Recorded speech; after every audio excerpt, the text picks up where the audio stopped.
It's been a long time since I've flown this plane right here, about 9 years or so. Right here, we have the SIG T-Clips. Now, funny enough, I was actually fortunate enough to be a part of the launch of this plane back when it first came out, and I've kept it in my collection ever since because I do really like it. Now, this is actually based off of a real airplane that actually is colored in this way. This is a sports scale version of the clipped wing tailorcraft, and it is modeled after Eric Edgren's real clipped wing tailorcraft that is covered in the same way. He's an air show performer. This is the plane that he flies for those shows, and I think it looks super unique and really cool.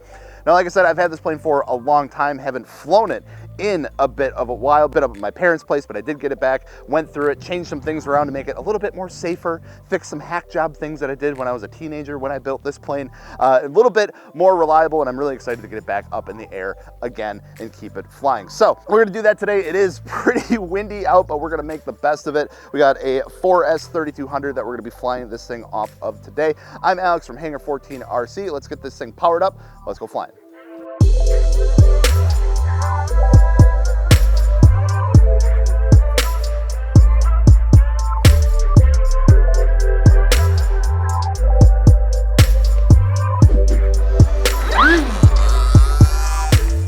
All right, so we got her all powered up. We're ready to go. Like I mentioned before, we got some gnarly wind out here, upwards of like 30-mile-an-hour gusts. So we're gonna take it up for a flight, do the best that we can. It does have a pretty beefy power system in it, if I remember. It's like an older Hobby King brushless setup rated for about like a 40 size glow or something like that.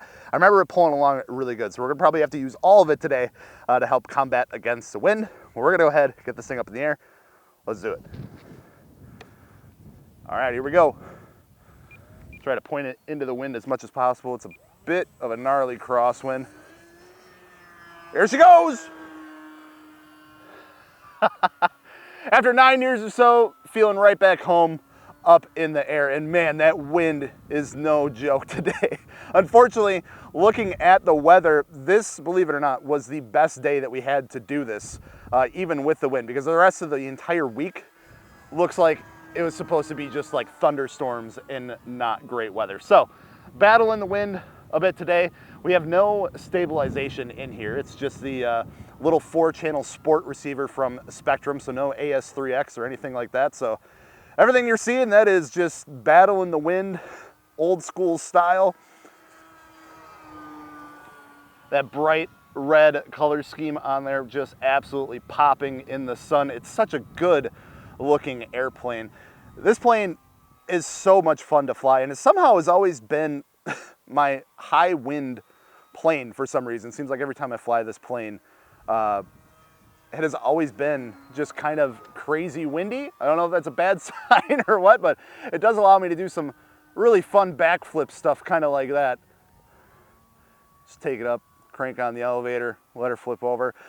This plane is decently aerobatic. It's not going to be able to do any like crazy 3D stuff or anything like that, but all of your sport aerobatics and, you know, loops and rolls, maybe like a attempt of an avalanche in the wind, handles it beautifully. Now, there actually is 2 different sizes of this plane. This was the first one that came out, and I want to say it was maybe a year or so later. Sorry, I'm trying to keep my microphone out of the wind here. About a year or so later that the T-Clips 70 variant came out. So a little bit bigger. Instead of the painted canopy, I guess you could say, or like the ironed on canopy and with the front hatch, it was a little bit more scale. It had an actual clear canopy to it.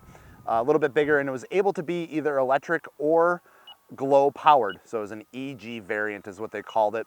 And that one looks really good. I never got my hands on that one, but I've always really enjoyed this smaller one here because you can just go out and have an absolute hoot of a time with it. But I would like to try out the 70 size one at some point. Keep my eye on Marketplace or something, or if anyone has one, let me know, because I'd love to finally get my hands on it after all these years. But like I said, this thing is feeling right back home up in the skies here. Such a good airplane.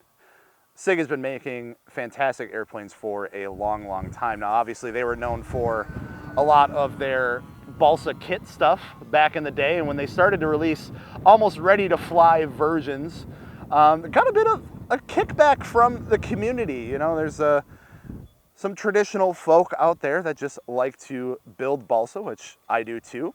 When they started coming out with the almost ready-to-fly versions, you know, SIG being like a leader in like the kit designs and development made right in the USA, ruffled a couple feathers a little bit, but I will say those planes that did come out as the almost ready-to-fly, there were some 4-stars, they revamped the Cadet, they came out with the T-Clips, they redid the something extra. Those are some of the best flying balsa ARF, like sport scale size, that I think I've ever flown. They were super good. So we got a bunch of those back home. This is one of many that I want to start flying once again. So we're gonna have an appearance of a few older SIG planes coming up on the channel very soon here as I start to go through the old collection. So if you guys want to see that, make sure to follow along and subscribe to see all that. But I think we've had enough wrangle in the wind here. Not doing anything too crazy today just because of all that, but I wanted to get this thing flying. So let's go ahead and see if we can bring her in for a nice landing. Count that as 3, but we'll take it. Thank you all so much if you come from the little short series that we did on this, just getting it ready to fly once again. Thank you for checking out the full video. It means a ton. And like I said, we're gonna have a few other features of some older SIG planes on the channel here very soon. So if you wanna see those, like I said, make sure to follow along, subscribe. I'm Alex from Hangar 14 RC. Thank you all so much for watching. We'll see you later.